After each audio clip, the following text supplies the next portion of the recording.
Hi ನಮಸ್ಕಾರ, idea ನ್ಯೂಸ್ಗೆ ಸ್ವಾಗತ. ವೀಕ್ಷಕರೇ, ಇಂದಿನ ಕಾರ್ಯಕ್ರಮ ಏನು ಅನ್ನೋದನ್ನ ನೋಡೋಣ. ಇಡೀ ರಾಜ್ಯದಲ್ಲಿ ಸುಮಾರು ಕಲಾವಿದರನ್ನ ನಾವೆಲ್ಲ ಕೂಡ ಗುರುತಿಸ್ತೀವಿ. ಉಸಿರಿರುವಾಗ ಗುರುಸ್ತಕ್ಕಂಥದ್ದು ಒಂದು ಇತಿಹಾಸ, ಉಸಿರು ಹೋದ್ಮೇಲೆ ಗುರುಸ್ತಕ್ಕಂಥದ್ದು ಅದು ಇತಿಹಾಸ ಅಲ್ಲ ಅಂತ ಕೂಡ ನಾವು ಸಮಾಜದಲ್ಲಿ ನೋಡಿದ್ವಿ. ಆದ್ರೆ ಇವತ್ತು ಇಡೀ ರಾಜ್ಯದಲ್ಲಿ ಸುಮಾರು ಜನರು, ಲಕ್ಷಾಂತರ ಜನರನ್ನ, ಕೋಟ್ಯಾಂತರ ಜನರನ್ನ ನಗಿಸ್ತಕ್ಕಂಥ ಕಲಾವಿದರನ್ನ ಪ್ರೋತ್ಸಾಹ ಇದು ನಮ್ಮ ಧರ್ಮ. ಆದ್ರೆ ಇವತ್ತು ಕೋಲಾರ ಮತ್ತು ಚಿಕ್ಕಬಳ್ಳಾಪುರದಲ್ಲಿ ಒಬ್ಬ ಕಲಾವಿದ ಕೋಟ್ಯಾಂತರ ಅಭಿಮಾನಿಗಳನ್ನ ಹೊಂದಿ ಲಕ್ಷಾಂತರ ಕುಟುಂಬಗಳಿಗೆ ಇವತ್ತು ಕಾಮಿಡಿಯಾಗಿ ನಲ್ಗಿಸುವಂತ ಒಬ್ಬ ಕಲಾವಿದರು ನಮ್ಮ ಜೊತೆ ಇದ್ದಾರೆ. ಆ ಕಲಾವಿದರು ನೀವೆಲ್ಲ ಕೂಡ ನೋಡಿರ್ತೀರ. ಫೇಸ್ಬುಕ್ ಆನ್ ಮಾಡಿದ್ರೆ ಸಾಕು ಅವರೇ ಬರ್ತಾರೆ, ಯೂಟ್ಯೂಬ್ ಆನ್ ಮಾಡಿದ್ರೆ ಸಾಕು ಅವರೇ ಬರ್ತಾರೆ. ಆದ್ರೆ ಅಂತ ಕಲಾವಿದರು ಯಾರು? ಅಪ್ಪ ಯಾವ ಮನೋ, ಎಲ್ಲಿದ್ಯಾ? ಇಲ್ಲೇ ಇದೀನಿ, ಹೇಳ. ಇಡೀ ರಾಜ್ಯವೇ ಕೂಡ ಇವತ್ತು ನೋಡ್ತಾ ಇದೆ. ಅಂತ ಕಲಾವಿದರು ನಮ್ಮ ಜೊತೆ ಇದ್ದಾರೆ. ಬನ್ನಿ, ಅವರು ಈ ಕಲೆಗೆ ಹೆಂಗ್ ಬಂದ್ರು, ಹೇಗ್ ಬಂದ್ರು, ಅವರು ಮೂಲತಃ ಎಲ್ಲಿ ಹುಟ್ಟಿದವರು, ಇದಕ್ಕೆ ಮೊದಲು ಏನ್ ಮಾಡ್ತಾ ಇದ್ರು, ಕಲೆಗೆ ಯಾಕೆ ಬಂದ್ರು, ಸಂಪೂರ್ಣವಾಗಿ ಒಂದಷ್ಟು ಮಾಹಿತಿ ತಗೊಳಕ್ಕೆ ಅವ್ರ ಜೊತೆ ನಾವು ಇದೀವಿ. ಅವ್ರು ಏನ್ ಮಾತಾಡ್ತಾರೋ ಬನ್ನಿ ನೋಡೋಣ. 2 ಲೀಟರ್ ನೀರು ನಂಚ್ಕಣ ಚಕ್ಲಿ ಕೊಟ್ಬಿಡು ಸಾಕು. ಈ ಕಲಾವಿದರು ಇಡೀ ರಾಜ್ಯ ದೇಶಕ್ಕೆ ಒಂದು ಮೆಸೇಜ್ ಕೊಟ್ಟಂತ ಕಲಾವಿದರು. ಎಷ್ಟೋ ಯುವಕರಿಗೆ, ಯುವತಿಯರಿಗೆ, ಎಷ್ಟೋ ಕುಟುಂಬಗಳಿಗೆ ಸಾಮಾಜಿಕವಾಗಿ, ಸಾಂಪ್ರದಾಯಿಕವಾಗಿ ಎಷ್ಟೋ ಕುಟುಂಬಗಳಿಗೆ ಒಂದು ಮೆಸೇಜ್ ಕೊಟ್ಟಂತಹ ಕಲಾವಿದರು. ಇವರಲ್ಲಿ ಒಂದು ಕಲೆ ಇದೆ, ಸಮಾಜಕ್ಕೆ ಬೇಕಾಗಿರ್ತಕ್ಕಂಥ ಒಂದು ಕಲೆ ಇದೆ, ಯುವಕರಿಗೆ ಬೇಕಾಗಿರ್ತಕ್ಕಂಥ ಒಂದು ಕಲೆ ಇದೆ, ಯುವತಿಯರಿಗೆ ಬೇಕಾಗಿರ್ತಕ್ಕಂಥ ಒಂದು ಕಲೆ ಇದೆ, ವಿದ್ಯಾರ್ಥಿಗಳಿಗೆ ಬೇಕಾಗಿರ್ತಕ್ಕಂಥ ಒಂದು ಕಲೆ ಇದೆ. ಇಡೀ ಸಮಾಜಕ್ಕೆ, ದೇಶಕ್ಕೆ, ಧರ್ಮಕ್ಕೆ ಸಾಂಪ್ರದಾಯಿಕವಾಗಿ ಒಂದು ಮೆಸೇಜ್ ಕೊಡುವಂತಹ ಏಕೈಕ ಕಲಾವಿದ ಯಾರಾದ್ರೂ ಇದ್ರೆ ಅದು ಇವರೇ. ಒಳಗೇನ್ ಬೇಡ, ಆಚರಣೆ ಮಾಡೋಣ. Matter serious. ಸರ್ ನಮಸ್ತೆ. ನಮಸ್ತೆ ಸರ್. ಸರ್ ನಿಮ್ಮ ಹೆಸರು? ನನ್ನ ಹೆಸರು ಮಂಜುನಾಥ್ ಅಂತ. ಎಲ್ಲರೂ ದೊಡ್ಡೀರಪ್ಪನವ್ರ ಮಂಜಣ್ಣ ಅಂತಾರೆ. ದೊಡ್ಡೀರಪ್ಪನವ್ರ ಮಂಜ ಅಂದ್ರೆ ನಮ್ಮ ತಂದೆ ಹೆಸರು. ದೊಡ್ಡೀರಪ್ಪ ಅಂತ. ಸರ್ ನಿಮ್ದು ಯಾವರು? ನಮ್ದು ವೆಂಕಟಾಪುರ ಸರ್, ಶಿಡ್ಲಘಟ್ಟ ತಾಲೂಕು, ಚಿಕ್ಕಬಳ್ಳಾಪುರ ಜಿಲ್ಲೆ. ಚಿಕ್ಕಬಳ್ಳಾಪುರ ಜಿಲ್ಲೆ. ಈಗ ನೀವು ಸೋಷಿಯಲ್ ಮೀಡಿಯಾದಲ್ಲಿ ಯಥೇಚ್ಛವಾಗಿ ಕಾಣ್ತಾ ಇದ್ದೀರಾ. ಫೇಸ್ಬುಕ್ ಆಗಿರ್ಬೋದು, ಯೂಟ್ಯೂಬ್ ಆಗಿರ್ಬೋದು. ಇವತ್ತು ಇಡೀ ರಾಜ್ಯವೇ ಕೂಡ ನಿಮ್ಮ ಕಾನ್ಸೆಪ್ಟ್ಗಳನ್ನು ಗಮನಿಸ್ತಾ ಇದೆ. ಆದರೆ ಈ ಕಾನ್ಸೆಪ್ಟಿಗೆ ಬರಬೇಕು ಅನ್ನೋ ಒಂದು ಥಾಟ್ ಹೆಂಗೆ ಬಂತು? ಸರ್, ನಾನು ಈಗ ಬೇಸಿಕಲಿ ಕರ್ನಾಟಕ ಹಾಲು ಮಹಾಮಂಡಲದ ಅಧೀನದಲ್ಲಿ ಬರ್ತಕ್ಕಂಥ ಚಿಕ್ಕಬಳ್ಳಾಪುರ ಜಿಲ್ಲಾ ಹಾಲು ಒಕ್ಕೂಟದಲ್ಲಿ ವಿಸ್ತರಣಾಧಿಕಾರಿ ಕೆಲಸ ಮಾಡ್ತಾ ಇದ್ದೀನಿ. ಅದು ಭಾಳ ತಡವಾಗಿ ನನ್ನ ಕೆಲಸ ಸಿಕ್ಕಿದ್ದು. ಅಂದರೆ ನಮ್ಮೂರಿನ ಹಾಲು ಉತ್ಪಾದಕ ಸಹಕಾರ ಸಂಘ, ಹಾಲಿನ ಡೈರಿ ಇರ್ತಾರಲ್ಲ, ಹಾಲಿನ ಡೈರಿಯಲ್ಲಿ ಸೆಕ್ರೆಟರಿಯಾಗಿ ಕೆಲಸ ಮಾಡ್ತಿದ್ದೆ. ಅದಾದಮೇಲೆ ಎಕ್ಸಾಮ್ ಬರೆದು ನನಗೆ 42 ವರ್ಷದಲ್ಲಿ ನನಗೆ ಕೆಲಸ ಸಿಕ್ಕಿದ್ದು. ಈಗಲೂ ವೃತ್ತಿಯಲ್ಲಿದ್ದೀನಿ. ಇನ್ನು 7.5 ವರ್ಷ ಸೇವೆ ಇದೆ ಸರ್. ನಾನು ಓದಿದ್ದು ಬೆಂಗಳೂರು ಯೂನಿವರ್ಸಿಟಿಯಲ್ಲಿ ಸ್ನಾತಕೋತ್ತರ ಪದವಿ, ನಾಟಕದಲ್ಲಿ ಸ್ನಾತಕೋತ್ತರ ಪದವಿ ಬೆಂಗಳೂರು ವಿಶ್ವವಿದ್ಯಾಲಯದಲ್ಲಿ ಓದಿದ್ದು. ಅಪ್ಪ ಯಾವ ಮನೋ, ಎಲ್ಲಿದ್ಯಾ? ಇಲ್ಲೇ ಇದೀನಿ, ಹೇಳ. ಇವತ್ತು ನಾವು ಇಡೀ ರಾಜ್ಯದ ಒಂದು ಜನರಿಗೆ ನೀವು ಮೆಸೇಜ್ ಕೊಡ್ತಕ್ಕಂಥ ಒಂದು ಸಂದೇಶವನ್ನು ನೋಡಿ, ಫೇಸ್ಬುಕ್ ಆಗಿರ್ಬೋದು, ಯೂಟ್ಯೂಬ್ ಆಗಿರ್ಬೋದು. ಸೊ ಕಾಮಿಡಿ ಮಂಜಣ್ಣರವನ್ನ ಇಂಟ್ರೂ ಮಾಡಬೇಕು ಅಂತೇಳಿ ಇವತ್ತು ನಾವು ನಿಮ್ಮನ್ನ ಇಂಟ್ರೂ ಮಾಡ್ತಾ ಇದ್ವಿ. ಇಡೀ ರಾಜ್ಯದಲ್ಲಿ ನೀವು ಕಾಮಿಡಿ ಮಾಡ್ತಾ ಇದ್ದೀರಾ, ಫೇಸ್ಬುಕ್ಕಲ್ಲಿ, ಯೂಟ್ಯೂಬಲ್ಲಿ ಮಾಡ್ತಾ ಇದ್ದೀರಾ. ಸೊ ನೀವು ಏನು ಕಾನ್ಸೆಪ್ಟ್ ಇಟ್ಕೊಂಡು ಮಾಡ್ತಾ ಇದ್ದೀರಾ ಅನ್ನೋದು ರಾಜ್ಯ ಜನ ಕೂಡ ನೋಡ್ತಾ ಇದ್ದಾರೆ. ಆದರೆ ಮಂಜಣ್ಣ ಅಂದ್ರೆ ಯಾರು, ಯಾವೂರು, ಇವ್ರ ಮೂಲತಃ ಹೆಂಗಿದ್ರು? ಸೊ ಇದು ಜನರಿಗೆ ಒಂದು ಕನ್ಫ್ಯೂಷನ್ ಇದೆ. ನೀವು 2 ಭಾಷೆಯಲ್ಲಿ ಕೋಲಾರ, ಚಿಕ್ಕಬಳ್ಳಾಪುರ ಅಂತ, ಶಿಡ್ಲಘಟ್ಟ, ಚಿಕ್ಕಬಳ್ಳಾಪುರ ಅಂತ ಹೇಳಿ ಮೆನ್ಷನ್ ಮಾಡ್ತಾ ಇರ್ತಾರಲ್ಲ ನೀವು, ಏನಿದು ಅಂತ? ಸರ್, ಇದು ಏನಂತಂದರೆ ಭಾಷೆ ಸೊಗಡು ಒಂದು 10 ಕಿಲೋಮೀಟ್ರಿಗೂ ಬದಲಾವಣೆ ಆಗ್ತಾ ಇರ್ತದೆ. ಈಗ ಕೋಲಾರದಲ್ಲಿ ಸ್ವಲ್ಪ ವ್ಯತ್ಯಾಸ ಇದೆ, ಈ ಭಾಗಕ್ಕೆ ಬಂದರೆ ಸ್ವಲ್ಪ ವ್ಯತ್ಯಾಸ ಇರ್ತದೆ. ಟೋಟಲಿ ಎಲ್ಲ ಒಂದೇ ಸೊಗಡು. ಹಾಗಾಗಿ ಆಮೇಲೆ ಇನ್ನೊಂದು ಸರ್, ನಾವು ಈಗ ನಿಮ್ಮ ಹತ್ರ ಇಂಟ್ರೋಲ್ ಹಿಂಗೆ ಮಾತಾಡ್ತಾ ಇದೀವಿ ಅಷ್ಟೇ. ಈ ಬಿಟ್ಟರೆ ನಮ್ಮ ಮನೆಯವ್ರನ್ನ ಮಾತಾಡ್ಸೋದು, ನಮ್ಮ ಅಣ್ಣನ ಮಾತಾಡ್ಸೋದು, ಎತ್ತೋಗಿದ್ದೆ, ಎತ್ಕ, ತೋಟಕ, ಮನಿಕ, ತಿಂದ್ಯಾ, ಇದೇ ಓದ್ತೀನಿ, ಬತ್ತೀನಿ, ಇದೇ ಭಾಷೆ ಸರ್ ನಾವು ಮಾತಾಡೋದು. ಅದರಲ್ಲೇನು ಮುಚ್ಚಿಟ್ಕೊಳ್ಳೋದೇನಿಲ್ಲ. ಒಳಗೇನ್ ಬೇಡ, ಆಚರಣೆ ಮಾಡೋಣ. Matter serious. ಕಾಮಿಡಿ ಮಂಜಣ್ಣವರು ಹುಟ್ಟಿದಾಗಿಂದ ಹೇಗಿದ್ರು? ಸೊ ಈ ಕಾಮಿಡಿಗೆ ಬಂದ್ಮೇಲೆ ಏನ್ ಮಾಡ್ಬೇಕಂತ ಒಂದು ಕನ್ಸಿರ್ತದೆ. ಸೊ ಕಾಮಿಡಿಗೆ ಬರಬಹುದು ಯಾವ ರೀತಿ ಇದ್ರು? ಯಾವ ರೀತಿ ಅಂದರೆ ಸರ್, ಎಲ್ಲರೂ ಇದ್ದಂಗೆ. ಏನಂತಂದರೆ ಆಗಿನ ಕಾಲದ ಪರಿಸ್ಥಿತಿನೇ ಬೇರೆ. ಮನೆ ತುಂಬ ಮಕ್ಕಳು, ನಾನು 7ನೇವನು, 4 ಜನ ಅಕ್ಕಂದರು, ನಾವು 3 ಅಣ್ಣ ತಮ್ಮದಿರು. ಜೀವನ ತುಂಬ ಕಷ್ಟ ಇತ್ತು ಸರ್. ಅದಕ್ಕೆ ಬಹುಶಃ ನಾನು ಸುಮ್ಮನೆ ಇಂಟ್ರೋಲ್ಲಿ ಹೇಳಿದ್ರೆ ಒಂದು ರೀತಿ ಹೇಳ್ಕೊಬಾರ್ದು. ತುಂಬ ಕಷ್ಟದ ಜೀವನ. ಒಂದು ಹೇಳ್ಕೊಳ್ಬೇಕೋ ಬೇಡ ಗೊತ್ತಿಲ್ಲ, ಸುಮ್ಮನೆ ಹೇಳ್ಕೊಳ್ತಾರೆ ಅಂತ ಅಂದರೂ ನನಗೆ ಬೇಜಾರಾಗ್ತದೆ. ಒಂದು 15 ದಿವಸಕ್ಕೊಂದು ಸಾರಿ ಅನ್ನ ಊಟ ಮಾಡ್ತಕ್ಕಂಥದ್ದು, ಯಾವಾಗ 3 ತಿಂಗಳಿಗೊಂದು ಸಾರಿ ನಾನ್ ವೆಜ್ ತಿನ್ನೋಂಥದ್ದು, ಅದು ಒಂದು ರೀತಿ ಯುಗಾದಿಗೊಂದು ಸಾರಿ ಒಬ್ಬಟ್ಟು, ಹೊಸ್ತೊಡಕ್ಕೊಂದು ಸಾರಿ ಬಾಡೂಟ, ಹೀಗೆ. ಬಹುಶಃ ಹಬ್ಬಗಳಲ್ಲಿ ಹೊಸ ಬಟ್ಟೆ ಹಾಕಿದ್ದೇ ಇಲ್ಲ ಸರ್ ನಾವು. ಅದಕ್ಕೆ ಈಗಲೂ ನಾನು ಹಬ್ಬಗಳ ದಿವಸ ಹೊಸ ಬಟ್ಟೆ ಹಾಕೋಕ್ಕೆ ಹೋಗಲ್ಲ. ಅವತ್ತು ಸಿಕ್ಕಿಲ್ಲ, ಇವತ್ತು ಸಿಗೋದು, ಈ ಸಿಕ್ಕರೂ ನನಗೆ ಅದು ನೆನಪಾಗೇ ಉಳಿದೋಗ್ಲಿ ಅನ್ನೋ ಕಾರಣಕ್ಕೆ ನಮ್ಮ ತಂದೆ ತಾಯಿ ತುಂಬ ಕಷ್ಟಪಟ್ಟು ಸಾಕಿದ್ರು. ಮಕ್ಕಳು ಎಲ್ಲ ಜಾಸ್ತಿ. ಬಟ್ ನಮ್ಮ ತಂದೆ ತಾಯಿ ಭಾಳ ಕಷ್ಟದ ಜೀವನ, ಸತ್ಯದ ದಾರಿ. ಹಾಗಾಗಿ ನೀವು ಒಟ್ಟು ಎಷ್ಟು ಜನ ಮಕ್ಕಳು? ನಾವು 7 ಜನ ಸರ್. 7 ಜನದಲ್ಲಿ ನೀವು ಎಷ್ಟನೇವರು? 7ನೇವರು ಸರ್. 7ನೇವರು. ನೀವೇನು ಓದಿದ್ದೀರಾ? ನಾನು MA ಇನ್ ಡ್ರಾಮಾ ಸರ್, ಬೆಂಗಳೂರು ಯೂನಿವರ್ಸಿಟಿ.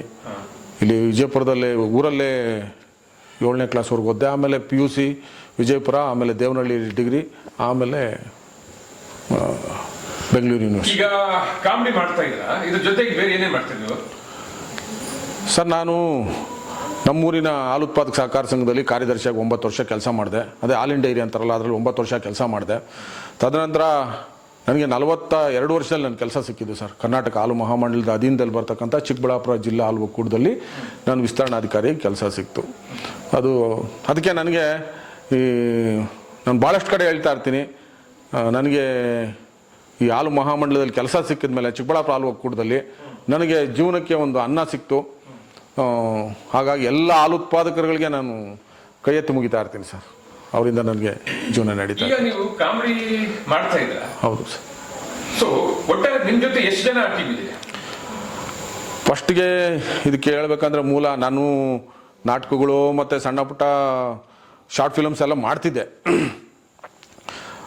ಈಗ ಇರಬೇಕಾದ್ರೆ ನಮ್ಮೂರಿನ ಮನು ಅಂತ ಹೇಳ್ಬಿಟ್ಟು, ಅಪ್ಪ ಯಾವ ಮನು ಎಲ್ಲಿದ್ಯಾ? ಇಲ್ಲೇ ಇದೀನಿ ಹೇಳ. ಸೋಮಣ್ಣ ಅಂತ ಅವರು ಹುಡುಗ ಪ್ರೀ ವೆಡ್ಡಿಂಗ್ಸ್ ಅದು ಇದು ಕ್ಯಾಮ್ರಾ ಇಟ್ಕೊಂಡು ಏನೋ ಮಾಡ್ತಿದ್ದ. ಒಂದು ಸಾರಿ ಅಣ್ಣ ನೀನು MA ಇನ್ ಡ್ರಾಮಾ ಮಾಡಿದ್ಯಾ? ಮೊದಲೆಲ್ಲ ಸೀರಿಯಲ್ಗಳೆಲ್ಲ ಮಾಡಿದ್ದೇನೆ ಸರ್. ಸೀರಿಯಲ್ಲು ಸಣ್ಣ ಪುಟ್ಟ ಫಿಲ್ಮ್ಗಳಲ್ಲಿ ಒಂದು 2-3 ಪಿಕ್ಚರಲ್ಲಿ ಸಣ್ಣ ಪುಟ್ಟ ಪಾತ್ರ ಮಾಡಿದ್ದೆ. ಸೀರಿಯಲ್ಗಳಲ್ಲಿ ಒಂದು 4-5 ಸಣ್ಣ ಪುಟ್ಟ ಪಾತ್ರಗಳು ಮಾಡಿದ್ದೆ. ಅದಕ್ಕೆ ಅವನು ಅಣ್ಣ ಇದು ಯೂಟ್ಯೂಬ್ ಮಾಡೋಣ, ಏನಾದರೂ ಒಂದು ನೀನೇ ಕತೆ ಬರೀ, ನೀನು ಗೊತ್ತಿರ್ತೈತೆ ಅಂತ ಹೇಳ್ಬಿಟ್ಟು ಹೇಳ್ದ. ಹಾಗಾಗಿ ಅವನು ಒಂದು ವೇದಿಕೆ ಕೊಟ್ಟ. ಆ ಮುಖಾಂತರ ನಾನು ಕತೆ ಸಂಭಾಷಣೆ ಬರ್ಕೊಂಡು ನಗಿಸ್ಲಿಕ್ಕೆ ಮತ್ತು ಸಮಾಜಕ್ಕೆ ಏನಾದ್ರು ಒಂದು ಸಂದೇಶ ಕೊಡಲಿಕ್ಕೆ ಅನುಕೂಲ ಆಗ್ತಕ್ಕಂಥ ಒಂದು ಕತೆಗಳನ್ನು ನಾನು ಬರ್ಕೊಂಡು ಅವನ ನಿರ್ದೇಶನದಲ್ಲಿ ಮಾಡ್ಕೊಂಡು ಬರ್ತಾ ಇದ್ದೀನಿ. ಈ ಜರ್ನಿನ ಎಷ್ಟು ವರ್ಷಗಳಿಂದ ಸ್ಟಾರ್ಟ್ ಮಾಡ್ತಾರೆ? ರೀಲ್ಸ್ ಮಾಡ್ಕೊಂಡ್ವೋ ಇನ್ಸ್ಟಾಗ್ರಾಮ್ಗೆ. ಯಾವ ರೀತಿ ಮಾಡ್ತಾ ಇದ್ರಿ? ಒಂದು 2 ನಿಮಿಷ 3 ನಿಮಿಷದ ರೀಲ್ಸು. ಅದರಲ್ಲೂ ಮೆಸೇಜ್ಗೆ, ಸಂದೇಶಕ್ಕೆ ಏನಾದರೂ ಹುಡುಕಾಡ್ತಿದ್ವಿ. ಹಾಸ್ಯದ ಜೊತೆಗೆ ಏನಾದ್ರು ಸಂದೇಶ ಕೊಡಬೇಕು ಅನ್ನೋ ಕಾರಣಕ್ಕೇ ಹುಡುಕಾಟ ಮಾಡಿ ಬರೀತಾ ಇದ್ವಿ. ಅದು ಎಲ್ಲ ಸೇರ್ಕೊಂಡು 1.5 ವರ್ಷ 2 ವರ್ಷ ಆಗಿರ್ಬೋದು ಸರ್. ಮೊದಲು ನಾನು ನಾಟಕ ಮೊದಲಿಂದ ಇತ್ತು. ಬೆಂಗಳೂರು ವಿಶ್ವವಿದ್ಯಾಲಯದಲ್ಲಿ ನಮ್ಮ ಡಾಕ್ಟರ್ ರಾಮಕೃಷ್ಣಯ್ಯ ನೋಡಿ, ಡಾಕ್ಟರ್ ನಾಗೇಶ್ ಬೆಟ್ಟಕೋಟೆ, ಸುಧೀಂದ್ರ ಶರ್ಮಾ ಅವ್ರು ನಮ್ಮ ಗುರುಗಳು. ಅಲ್ಲೆಲ್ಲ ನಾಟಕಗಳೆಲ್ಲ ಮಾಡ್ತಿದ್ವು. ಅದು ಬಂದಮೇಲೆ ಇಲ್ಲಿ ಕೆಲಸ ಸಿಕ್ತಲ್ಲ ಸರ್, ಯೂಟ್ಯೂಬ್ಗೆ ಬಂದು. ಯೂಟ್ಯೂಬ್ 2 ವರ್ಷ ಆಯ್ತು. ಹೌದೌದು. ಅದಕ್ಕೆ ಮೊದಲು ನೀವು ವ್ಯವಸಾಯನೂ ಅದು ಇದು ಮಾಡ್ತಾ ಇದ್ರಿ? ವ್ಯವಸಾಯ ಜೊತೆಗೆ ನನ್ನ ಕೆಲಸ. ವ್ಯವಸಾಯ ಅಂದ್ರೆ ಏನೇನು ಕೆಲಸ, ಏನೇನು ಬೆಳೆ ಮಾಡ್ತೀರಿ ನೀವು? ಸರ್ ರೇಷ್ಮೆ ಅಷ್ಟೇ ಸರ್. ಎಷ್ಟಿದೆ ಜಮೀನು? ನಮಗೆಲ್ಲ ಒಂದು 2 ಎಕರೆ ಇದೆ ಅಷ್ಟೇ ಸರ್. 2 ಎಕರೆ. ಸೊ ಅದರಲ್ಲಿ ನೋಡಿಕೊಂಡು ನಿಮ್ಗೆ ಡೈರಿಯಲ್ಲಿ ಜಾಬ್ ಸಿಕ್ಕಿ ಎಷ್ಟು ವರ್ಷ ಆಯ್ತು? ನನಗೆ ಫಸ್ಟ್ ಕನ್ಸಲ್ಟೆಂಟ್ ಇವು ಆಗಿ 3 ವರ್ಷ ಸರ್, ಕನ್ಸಲ್ಟೆಂಟ್ ಇವು. ಆಮೇಲೆ 2018ಅಲ್ಲಿ ಕಾಯಂ ಆಯ್ತು ಸರ್. ಇನ್ನು 7.5 ವರ್ಷ ಇದೆ ಸರ್ ಅಷ್ಟೇ. ಈಗ ನೀವು ಕಾಮಿಡಿ ಮಾಡ್ತಾ ಇದ್ದೀರಾ? ಹಾಂ ಸರ್. ನೀವು ಇದ್ರ ಎಷ್ಟು ಭಾಷೆಯಲ್ಲಿ ಮಾಡ್ತಾ ಇದ್ದೀರಾ ನೀವು? ಇಲ್ಲಿ ನಮ್ಮ ಚಾನಲಲ್ಲಿ ಸುಮ್ಮನೆ ತಮಾಷೆಕ ಚಾನಲಲ್ಲಿ ಕನ್ನಡ ಒಂದೇ ಮಾಡ್ತಾ ಇರೋದು. ಆ ಕೋಲಾರದವ್ರು ಒಂದು ಚಾನಲ್ ಮಾಡಿದ್ರು, ಅದರಲ್ಲಿ ಕನ್ನಡ ತೆಲುಗು 2 ಮಾಡಿದ್ದೀನಿ. ಕನ್ನಡ ತೆಲುಗು 2? ಹೌದು. ಯಾಕಂದ್ರೆ ಈ ಭಾಗದಲ್ಲಿ ನಮಗೆ ಕನ್ನಡನೂ ಇರುತ್ತೆ, ಕನ್ನಡದ ಜೊತೆಗೆ ತೆಲುಗುನು ಮಾತಾಡ್ತೀವಲ್ಲ ಸರ್ ಈ ಭಾಗದಲ್ಲಿ, ಅದಕ್ಕೆ ಅಷ್ಟೇ. ಕೋಲಾರ, ಚಿಕ್ಕಬಳ್ಳಾಪುರ 2 ಜಿಲ್ಲೆಯಲ್ಲಿ ಒಂದಷ್ಟು ತೆಲುಗು ಅಭಿಮಾನಿ ಇರ್ತಾರೆ. ಹಾಗಾಗಿ ಈಗ ನೀವು ಮಾಡ್ತಾ ಇರ್ತಕ್ಕಂಥ ಒಂದು ಕಾಮಿಡಿ ಕನ್ನಡ ತೆಲುಗು 2 ಇದೆ.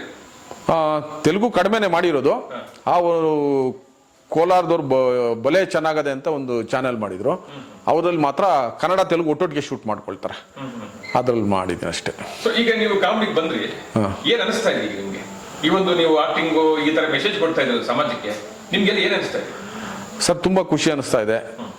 ಯಾಕೆ ಅಂತಂದರೆ ಭಾಳಷ್ಟು ಜನ ಮಾತಾಡಿಸ್ತಾರೆ. ಒಂದಷ್ಟು ಜನ, ನಾನು ಈಗ ಹಾಲಿನ ಡೈರಿ ಸೂಪರ್ವೈಸರು, ಬೆಳಗ್ಗೆ 5 ಗಂಟೆಗೆ ಎದ್ಬಿಟ್ಟು ಹಾಲಿನ ಡೈರಿ ಶುರುವಾಗೋಷ್ಟೊತ್ತಿಗೆ ಅಲ್ಲಿ ಹೋಗ್ತೀನಿ. ಅಲ್ಲಿ ಒಂದು ಡೈರಿಯಲ್ಲಿ ಒಬ್ಬ ವಯಸ್ಸಾಗಿರ್ತಕ್ಕಂಥ ಮುದುಕನು ಹೇಳಿದ್ರು, ಅಪ್ಪಯ್ಯ ಯಾವ ತಾಯಿ ಎತ್ತು ಮಗನೋ ನೀನು, ನಮ್ಮ ಅಮ್ಮನಾಣೆ ಹೇಳ್ತೀನಪ್ಪ, ನೀನು ಹಂಗೆ ಬಳಸ್ತೀಯ ನಮ್ಮ ಅಮ್ಮನಾಣೆ ಅಂತ. ನಮ್ಮ ಅಮ್ಮನಾಣೆಪ್ಪ, ನಾನು ಮಾತ್ರೆಗಳು ತಿಂತಾ ಇದ್ನೆ, ಎದೆ ನೋವುಕ, ನೋಡು ಮಾತ್ರೆಗಳು ತಿನ್ನೋದೇ ಬಿಟ್ಬಿಟ್ಟಿದ್ದೀನಪ್ಪಯ್ಯ, ಬಲೆ ನಗಿಸ್ತೀಯ ನೀನು ಅಂತ ಹೇಳ್ಬಿಟ್ಟು ಹೇಳಿದ್ರು. ನಂಗೆ ಭಾಳ ಖುಷಿ ಆಯ್ತು ಸರ್. ಅದು ಆ ಎಣ್ಣೆಲ್ಲಿ ಲೀಟ್ರ್ ನೀರು ನಂಚ್ಕೊಳಕ್ಕೆ ಹೇಳಿ ಚಕ್ಲಿ ಕೊಟ್ಬಿಡು ಸಾಕು. ಅವ್ರಿಗೆ ಏನೋ ಒಂದು ಈ ಸಂದೇಶದ ಜೊತೆಗೆ ಮಕ್ಕಳು ತಂದೆ ತಾಯಿ ನೋಡ್ಕೊಂಡು, ನನ್ನ ಭಾಳ ಉದ್ದೇಶ ಅದಿಷ್ಟ ಸರ್. ನನಗೆ 21 ವರ್ಷಕ್ಕೆ ನನ್ನ ತಂದೆ ತಾಯಿ ತಿಳ್ಕೊಂಬಿಟ್ರು.